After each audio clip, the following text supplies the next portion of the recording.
Hello बच्चों। तो देखिए, आज हम लोग हाई स्कूल की केमिस्ट्री में जो चैप्टर था अम्ल क्षार और लवण वाला, उसके हम लोग ऑब्जेक्टिव क्वेश्चन स्टार्ट कर रहे हैं। पहला क्वेश्चन इसे पढ़ते हैं। कह रहा बेकिंग सोडा बनाने के लिए उपयोग किया जाता है। देखो, बेकिंग सोडा के बारे में कुछ जानकारी हम लोगों को मिली थी, उस जानकारी को पहले लिखते हैं। बेकिंग सोडा का जो सूत्र था वो था सोडियम बाई कार्बोनेट NaHCO3। इसको हम लोग बेकिंग सोडा भी कहते थे, और ऐसे ही साधारण भाषा में इसको हम खाने वाला सोडा भी कहते हैं। और वैसे इसका अगर हम रासायनिक नाम लिखें तो भैया वो क्या होता था, सोडियम बाई कार्बोनेट। इतनी बात पहले हमने पढ़ी, ठीक है। अब कह रहा है कि इसको बनाना है, किसके द्वारा इसको बनाया जा सकता है। देखो, पहला ऑप्शन जो ए पार्ट है उसको पढ़ते हैं। कह रहा खाने का सोडा, खाने के सोडे को ही तो हम बोलते हैं बेकिंग सोडा, तो ये ऑप्शन तो नहीं हमारा हो सकता। दूसरी बात, धावन सोडा। तो अगर आपको ध्यान हो तो धावन सोडा में हम लोगों ने पढ़ी थी रिएक्शन कि अगर हमारे पास धावन सोडा है, सोडियम कार्बोनेट है, इसके जलीय विलयन में अगर हम CO2 गैस प्रवाहित कर दें तो सोडियम बाई कार्बोनेट के 2 अणु बन जाएंगे। ये एक पोटेंशियल रिएक्शन है जो कि हमको लर्न करनी पड़ती है। अगर किसी धातु का कार्बोनेट है, उसमें जलीय विलयन में CO2 गैस आप प्रवाहित करोगे तो उसका क्या बन जाएगा, बाई कार्बोनेट बन जाएगा। तो ये ऑप्शन हमारे लिए सही है। फिर कहते हैं विरंजक चूर्ण, तो ये नहीं होगा, डी पार्ट इनमें से कोई नहीं, ठीक है। तो हमारा ऑप्शन जो हो जाएगा वो कौन सा हो जाएगा, करेक्ट ऑप्शन वो हो जाएगा बी वाला। आगे बढ़ते हैं। कह रहा अम्ल वे पदार्थ हैं जो नंबर 1 जल से क्रिया करके हाइड्रोजन गैस प्रवाहित करते हैं। नहीं, ऐसा तो कुछ फिलहाल अम्ल के बारे में नहीं पढ़ाया गया। दूसरी बात, जलीय विलयन में हाइड्रोक्साइड आयन देते हैं OH-। OH- तो कौन लोग देते थे, जो बेस होते थे भाई, तो ये भी नहीं होगा। तीसरी बात है, जलीय विलयन में हाइड्रोनियम आयन यानी कि H3O+ बनाते हैं। अब आप बताओ, जो आपने ब्रास्टेड और लोरी के अनुसार अम्ल और बेस की परिभाषाएं पढ़ी थी, तो उसमें बताया गया था कि ये जो जलीय विलयन में अम्ल होते हैं, ये इनका जो H+ निकलता है वो जलीय विलयन में जुड़कर हाइड्रोनियम आयन H3O+ बनाता है, ठीक है। तो ये हमारे लिए क्या हो जाएगा, सही हो जाएगा। और फिर क्या कह रहा है, डी पार्ट कह रहा है जलीय विलयन में H+ आयनों की सांद्रता को कम कर देते हैं। पहली बात, कोई भी अम्ल होता है, मान लो HCl अम्ल है, जब इसको हम जल में घोलेंगे तो अगर ये अपने आयनों में टूटेगा तो सीधी सी बात है ये तो H+ देगा, तो H+ की सांद्रता तो क्या हो जाएगी, बढ़ जाएगी। जबकि इसमें क्या बोला है कि H+ आयनों की सांद्रता को क्या कर देते हैं, कम। तो ये भी हमारे लिए क्या हो जाएगा, गलत। तो हमारे लिए ऑप्शन कौन सा सही हो जाएगा, तो ऑप्शन जो हमारे लिए करेक्ट वाला होगा वो हो जाएगा सी पार्ट, ठीक है। नेक्स्ट क्वेश्चन में आते हैं। कह रहा है क्रिस्टली धावन सोडा में क्रिस्टलन जल के अणुओं की संख्या कितनी है। तो सीधी सी बात है भैया, धावन सोडा का आपको फार्मूला याद होना चाहिए। तो धावन सोडा का हम लोगों ने फार्मूला देखा था, तो वो था सोडियम कार्बोनेट और डेकाहाइड्रेट, इसका ऐसे नाम हम लोग बोलते थे, और सूत्र होता था Na2CO3.10:2, ठीक। तो इसमें देख लो कितने होंगे, जल के अणुओं की संख्या कहेंगे 10 होगी, तो ऑप्शन हमारे लिए क्या हो जाएगा, ए सही हो जाएगा, ठीक। नेक्स्ट में आइए। कह रहा है कि जिप्सम का जो रासायनिक सूत्र है वो क्या है। तो देखो, जिप्सम और प्लास्टर ऑफ पेरिस ये एक दूसरे से संबंधित थे, ठीक है। तो जिप्सम का जो रासायनिक सूत्र होता है वो बताया था CaSO4.2H2O। इसका नाम भी हम लोगों ने पढ़ा था, कहा था इसका नाम तो ये कैल्शियम सल्फेट हो जाएगा भाई, ठीक है। तो ये तो हो गया कैल्शियम सल्फेट, और यहाँ से दो को हम लोगों ने बोला था डाई, और पानी को हम लोगों ने बोला था भैया हाइड्रेट। तो इसको हम लोगों ने दिया था नाम कैल्शियम सल्फेट डाई हाइड्रेट, ठीक है। तो कौन सा आपका ऑप्शन सही है, कहेंगे बी। तो यहाँ से जो ऑप्शन हो जाएगा वो आपका बी वाला सही हो जाएगा भाई। आगे बढ़ते हैं। कह रहा है एक जो एस्टिक अम्ल है वो एक दुर्बल अम्ल है, क्यों। उसके बारे में कुछ बातें दी हैं। इसमें पानी की मात्रा अधिक है। दुर्बल या प्रबल अम्ल का पानी से कोई मतलब नहीं है। फिर क्या कह रहा है, एक अकार्बनिक अम्ल है। नहीं, पहली बात तो ये भैया क्या है, कार्बनिक अम्ल है, तो ये भी गलत हो गई बात। कह रहा है इसके आयन की मात्रा कम होती है। अब देखो यहाँ पे एक चीज समझिए, जब कोई भी अम्ल या कोई भी बेस दिया होगा तो उसके हम लोगों ने दुर्बल और प्रबल दो प्रकार के अम्ल और बेस पढ़े हैं। कि अम्ल अगर कोई प्रबल है तो वो H+ आयन दे देगा, अपने आयनों में टूट जाएगा। तो उसके लिए जो आयन की मात्रा होगी प्रबल के लिए वो ज़्यादा होती है। भाई जो प्रबल अम्ल या प्रबल क्षार होते हैं या प्रबल बेस होते हैं, ये जो होते हैं ये अपने आयनों में क्या हो जाते थे, टूट जाते थे। कितने? 100%। 100% अपने आयनों में क्या होते थे भैया, टूट जाते थे। और इनके लिए कहते थे वियोजन की मात्रा अल्फा का मान क्या होता था, 1, लगभग 1 होता था। ठीक है, मतलब पूरे पूरे टूट जाएंगे तो अल्फा का मान 1 आ जाएगा, यानी कि इनके जो आयनन की मात्रा है वो क्या होती थी, बहुत ज़्यादा। ये क्या होती थी, वियोजन या आयनन की मात्रा। तो इस बात को आपको ध्यान रखना है कि अगर कोई प्रबल अम्ल या प्रबल बेस है तो वो अपने आयनों में टूट जाएगा, और अगर आयनों में टूट जाएगा तो उसके लिए अल्फा का मान क्या होगा, ज़्यादा होगा, यानी उसके आयनन की मात्रा क्या होगी, ज़्यादा। और दुर्बल वाले में क्या होगी, आयनन की मात्रा क्या होगी, कम, क्योंकि वो अपने आयनों में कम टूट पाता है। तो यहाँ से कह रहा है इसके आयनन की मात्रा क्या होती है, कम। कहेंगे हाँ, कोई भी अम्ल या जो बेस है अगर दुर्बल और प्रबल है उसकी अगर हम बात करें तो वो किससे हम लोग निर्धारित करते हैं, उसके वियोजन स्थिरांक से। फिर कह रहा है ये कार्बनिक अम्ल है, कार्बनिक अम्ल है, ठीक है, लेकिन दुर्बल अम्ल है, कार्बनिक अम्ल है, ये कोई जरूरी नहीं है। लेकिन हाँ, अगर कोई भी अम्ल दुर्बल है तो इसके आयनन की मात्रा या वियोजन की मात्रा वो क्या रहेगी, बहुत कम। तो हमारे लिए जो ऑप्शन है वो कौन सा हो जाएगा, सी वाला।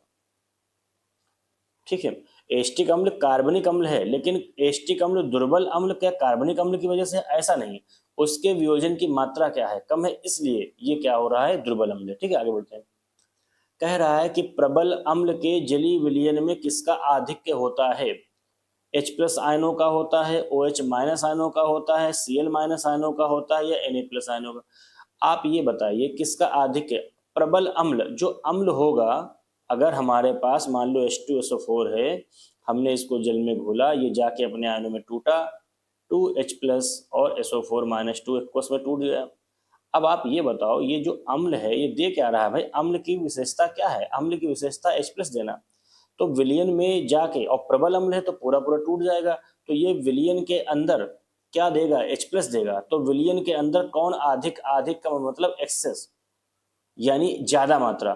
तो किसकी ज्यादा मात्रा होती है, तो सीधी सी बात है भाई, अम्ल है H प्लस देगा, और प्रबल अम्ल है तो ज्यादा H प्लस देगा। यानी कि आप ये कह सकते हो कि किसका आधिक्य होगा, कहेंगे H प्लस आयनों का क्या रहेगा, आधिक्य रहेगा। तो भैया हमारे लिए ये ऑप्शन जो हो जाएगा वो कौन सा हो जाएगा, ए वाला हो जाएगा।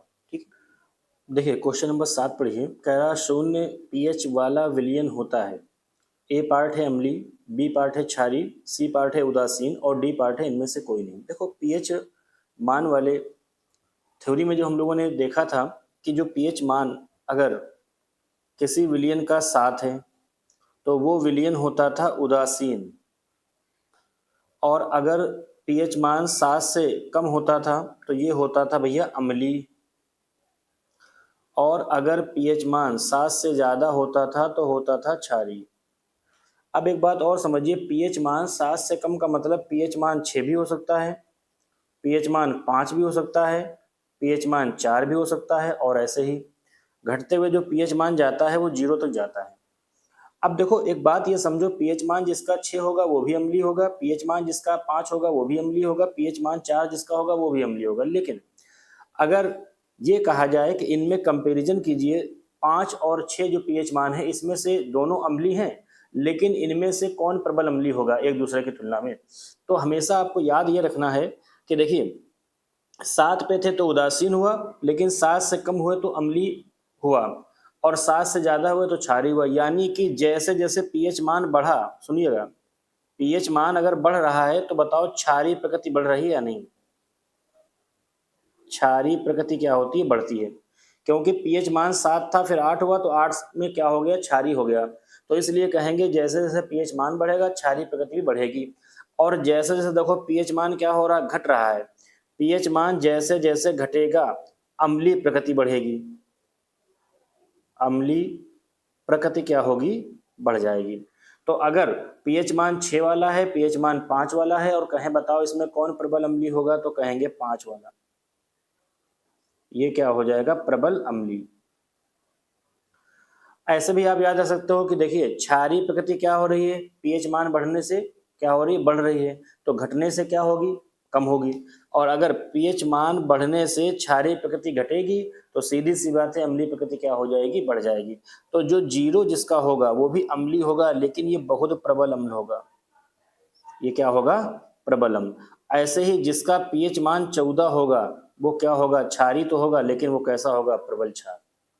तो इस बात को हमेशा ध्यान रखेंगे, पीएच मान अगर पीएच मान 7 से कम है अम्लीय होगा, 7 से ज़्यादा है क्षारीय होगा। लेकिन हमें यह भी समझना है कि पीएच मान जैसे जैसे घटता जाएगा उसकी अम्लीय प्रकृति बढ़ेगी, और पीएच मान जैसे जैसे बढ़ता जाएगा क्षारीय प्रकृति भी क्या होगी, बढ़ेगी। तो इसमें आपका जो आंसर हो जाएगा वो क्या हो जाएगा, अम्लीय माध्यम वाला। ठीक है, नेक्स्ट क्वेश्चन में आइए। कह रहा H2S विलयन का पीएच मान। अब देखो अगर हमें ये पता चल जाए कि H2S की जो प्रकृति है वो कैसी है, अगर इसका हमको नेचर पता हो जाएगा, अम्लीय है, क्षारीय है या उदासीन है, तो हम बता सकते हैं कि इसका पीएच मान क्या होगा। तो देखो जो H2S होता है इसका जो वियोजन होता है ये बहुत कम होता है, क्योंकि ये दुर्बल वैद्युत अपघट्ट है। ये टूटता है 2H+ और S-2 में। अब एक बात बताओ, जो लोग H+ देते हैं वो भैया अम्लीय ही तो होते हैं। तो हमने ये समझ में आ गया कि ये अम्ल होगा या इसकी प्रकृति कैसी होगी, अम्लीय। लेकिन इसका वियोजन कम हो रहा है क्योंकि यहाँ पे क्या लगा दिया आपने, उत्क्रमणीय अपक्रिया। तो इसका जब वियोजन कम होगा तो ये अम्लीय तो होगा, लेकिन ये कैसा होगा, दुर्बल अम्लीय। अच्छा, अब अगर अम्लीय हो गया तो फिर हम पीएच मान क्या कर सकते हैं, आसानी से बता सकते हैं, क्योंकि अम्ल वाले का जो पीएच मान होता है वो 7 से क्या होता है भैया, कम। तो H2S क्या होता है, दुर्बल अम्ल है या दुर्बल वैद्युत अपघट्ट है, क्योंकि इसका जो वियोजन होता है वो बहुत कम होता है। और जो लोग H+ देते हैं उसकी प्रकृति अम्लीय ही तो होती है, और अम्लीय कोई भी विलयन होता है तो उसका पीएच मान क्या होता है भैया, 7 से कम होता है। तो ये हमारा सी पार्ट आंसर हो जाएगा। नेक्स्ट में आइए। कह रहा क्षारीय विलयन में फिनाप्थेलीन सूचक का रंग होता है। देखो सूचक हम लोगों ने पढ़े, अगर हम फिनाप्थेलीन की बात करें तो फिनाप्थेलीन में बताया गया था ये जो है ये क्या होता है, दुर्बल कार्बनिक अम्ल होता है। ये क्या है, दुर्बल कार्बनिक अम्ल। और अब दो माध्यम लिए जाते हैं, एक अम्लीय और एक क्षारीय। अब देखो अगर ये हमने क्या बताया कि ये क्या है, दुर्बल कार्बनिक अम्ल है, तो अम्लीय माध्यम में इसका रंग नहीं बदलेगा, क्योंकि सूचक रंग जो बदलता है वो माध्यम बदलने पर बदलता है। तो बताओ अगर ये खुद अम्ल है तो इसका रंग नहीं बदलेगा अम्लीय माध्यम में, तो ये कैसा रहता है, ये रंगहीन बना रहता है फिनाप्थेलीन। ठीक, और जैसे ही क्षारीय माध्यम में जाता है तो इसका रंग परिवर्तन हो जाता है। वो परिवर्तन किस कलर में होता है, तो कहेंगे वो होता है गुलाबी में। तो अगर फिनाप्थेलीन है तो फिनाप्थेलीन अगर क्षारीय माध्यम में जाएगा, क्षारीय विलयन में जाएगा, तो इसका जो रंग हो जाएगा वो बदल के क्या हो जाएगा, गुलाबी। और अगर इसको हम अम्लीय माध्यम में ले जाएंगे तो ये क्या ही बना रहेगा, रंगहीन बना रहेगा। तो अब देखो क्वेश्चन है, क्षारीय विलयन में फिनाप्थेलीन सूचक का रंग होता है गुलाबी, पीला, नीला और रंगहीन। तो क्षारीय माध्यम में आप बोल दोगे कि भाई गुलाबी होता है। ठीक है,